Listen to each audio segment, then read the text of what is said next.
when you go back to what you were saying about like your favorite or your worst, because you were saying like it gets into subjective rather than objective. Mhm.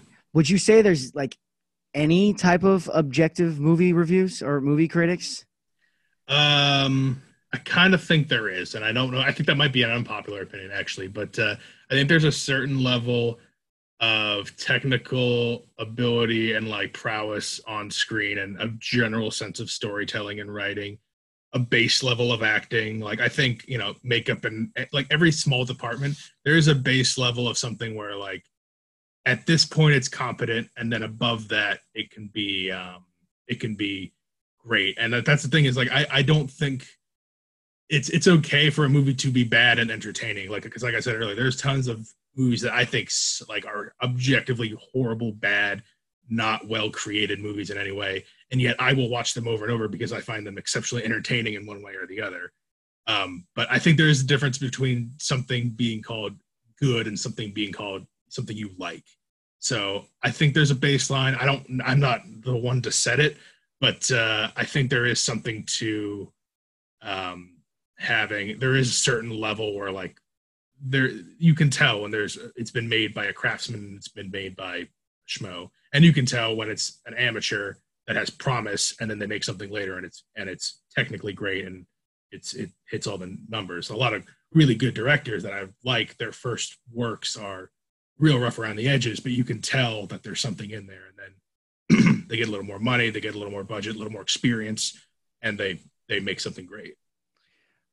Could you give me an example of someone who you thought was an amateur writer before and now has grown into someone who is very popular and very good? Yeah, actually, earlier this show, I don't know if people know who Noah Baumbach is, but he directed Marriage Story, was one of his biggest ones he's done. That was up at the Oscars last year for several awards. He's done a lot of movies before that, and I just saw his first film that he ever did earlier this year called Kicking and Screaming, not the Will Ferrell comedy that people are probably thinking of. There's another movie called Kicking and Screaming that came out in the mid-90s. And I don't think that's a very good film. The acting, which has some like, D-listish kind of actors in it, is like a little too stiff. The camera work is like real stagey, like it doesn't move around a lot. The writing is sharp, the writing is good, but it also sounds like, a guy right out of college wrote it and didn't have anyone else help him polish it. There's even he's self-aware of this, which is part of what makes him better later on. He puts jokes in there like the four guys in the movie will be talking to each other, and a woman at the bar will come up and be like, "You guys all sound like you talk the same," which is really funny for like someone who's like, yeah, because it's written by the same guy and they're all different versions of the same guy who wrote it.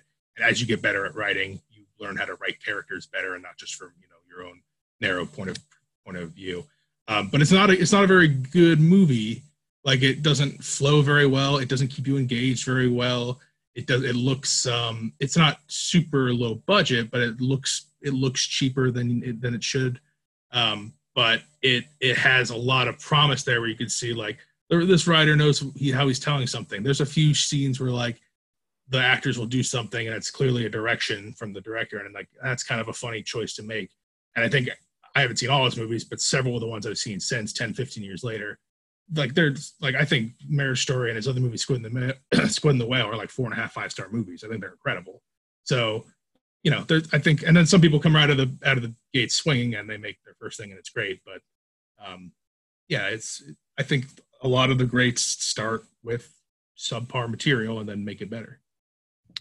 Would you say that there are A-list, air quotes, on directors who the only reason their movies are successful is because they have A-list actors around them, but them as themselves are just pretty trash directors?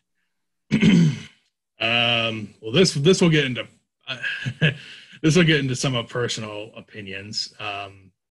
Like critically wise, Danny Boyle is a very popular director. He's made a lot of good movies, like Slumdog Millionaire is one of the big ones he's made. But he's also made Train Spotting. He made Sunshine. He made a movie most recently called Yesterday, the one about the guy with the Beatles. The Beatles never existed, so he makes all their songs up, and then he gets really famous. And I don't like most of his movies, but the ones I do like have a really good writer attached, and that writer goes on later to do great things, like like Sunshine is written by Alex Garland, who made Ex Machina and Annihilation, two films from the last couple of years that I absolutely love, and he's a fantastic sci-fi writer. He also had writing for him Aaron Sorkin, who did, I mean, he created The West Wing, and he also directed Molly's Game, and most recently this year, which will probably up for many awards, Trial of Chicago 7. So I think he's like one of the luckier guys where like he has these star writers writing for him, and then he also has big actors like Trainspotting. I don't like that movie at all, but that has Ewan McGregor in it when he's breaking out of his indie shell, and he goes on to do big things. And all the other movies that just like Slumdog Millionaire, Dev Patel, the guy from the main character in that, he's all over the place now. He's huge. And Steve Jobs, that movie he directed, I mean, that's got Michael Fassbender as the lead character. Be sure to follow me on my social media to stay updated with the Collin Demands Answers show, live every Tuesday and Friday.